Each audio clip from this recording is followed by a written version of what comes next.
নতুন হিজরি বছরের শুরুতেই পবিত্র কাবা শরীফে পরানো হয়েছে নতুন গিলাফ। প্রতি বছরের মতো এবারও এক রাজকীয় ও মর্যাদাপূর্ণ আবহে এই বার্ষিক কর্মসূচি সম্পন্ন হয়েছে, যা শত শত বছর ধরে চলে আসা ইসলামী ঐতিহ্যের এক অবিচ্ছেদ্য অংশ। বিশ্বজুড়ে কোটি কোটি মুসলমান অধীর আগ্রহে এই মহামান্বিত দৃশ্য প্রত্যক্ষ করেছেন। পবিত্র মসজিদুল হারাম ও মসজিদে নববী বিষয়ক সাধারণ কর্তৃপক্ষ এবং কিং আব্দুল আজিজ কমপ্লেক্সের একদল বিশেষজ্ঞ ও প্রশিক্ষিত সৌদি কারিগর এই পুরো প্রক্রিয়া সম্পন্ন করেছেন। শুরুতে গিলাফে থাকা সোনার প্রলেপযুক্ত ও রূপার তৈরি বিভিন্ন ক্যালিগ্রাফি, নকশা, লণ্ঠন আকৃতির অলঙ্করণ এবং কাবা শরীফের দরজার পর্দাটি অত্যন্ত সতর্কতার সঙ্গে খুলে ফেলা হয়। এরপর পুরনো গিলাফটি নামিয়ে কমপ্লেক্স থেকে আনা নতুন গিলাফটি নিখুঁতভাবে পরানোর কাজ শুরু হয়। পুরো প্রক্রিয়াটি সর্বোচ্চ মান ও নিখুঁত সুরক্ষা নিশ্চিত করে অত্যন্ত সুশৃঙ্খলভাবে পরিচালনা করা হয়েছে।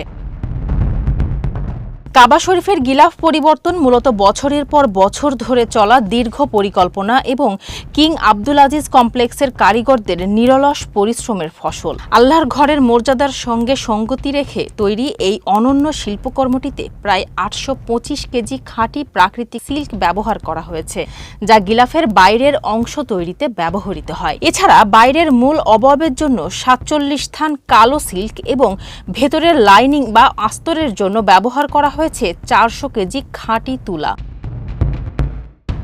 গিলাফের মূল আকর্ষণ হলো এর সোনা ও রূপার জমকালো ক্যালিগ্রাফি। অত্যন্ত সূক্ষ্ম এমব্রয়ডারির কাজের জন্য এতে প্রায় 60 কেজি খাঁটি রূপা ব্যবহার করা হয়েছে। পাশাপাশি পবিত্র কোরআনের আয়াত এবং অন্যান্য নকশা ফুটিয়ে তুলতে ব্যবহার করা হয়েছে 12 কেজি সোনা জড়ানো রূপার সুতো। জলবায়ু বিভিন্ন প্রতিকূলতা ও আবহাওয়ার পরিবর্তন সহ্য করে এই গিলাফ যেন পুরো 1 বছর মান ধরে রাখতে পারে তা নিশ্চিত করতেই সিল্কের সুতো ও কাপড়ের স্থায়িত্ব আগে ল্যাবরেটরি পরীক্ষা করা হয়। আধুনিক প্রযুক্তি ও প্রাচীন ঐতিহ্যের মেলবন্ধনে এই গিলাফ তৈরির প্রক্রিয়াটি মোট 7টি ধাপে সম্পন্ন হয়। ধাপগুলো হলো সুতো রাঙানো বা ডাইং, মেশিনে কাপড় বোনা, ল্যাব টেস্ট, প্রিন্টিং বা ক্যানভাস প্রস্তুত, এমব্রয়ডারি, হাতে কাপড় বোনা এবং চূড়ান্ত সংযোজন। কিছু বিশেষ অংশ ও জটিল নকশা শুধুমাত্র অভিজ্ঞ কারিগরদের হাত দিয়ে বংশ পরম্পরায় বোনা হয়। বিগত 1 শতাব্দীরও বেশি সময় ধরে সৌদি আরব অত্যন্ত ভক্তি ও যত্নের সঙ্গে পবিত্র 2 মসজিদের খেদমত হিসেবে কাবা শরীফের এই গিলাফ পরিবর্তনের কাজটি করে আসছে, যা মুসলিম উম্মাহর গভীর আবেগ ও ঐতিহ্যের প্রতীক। ফারজানা হাসিন, মানবকণ্ঠ।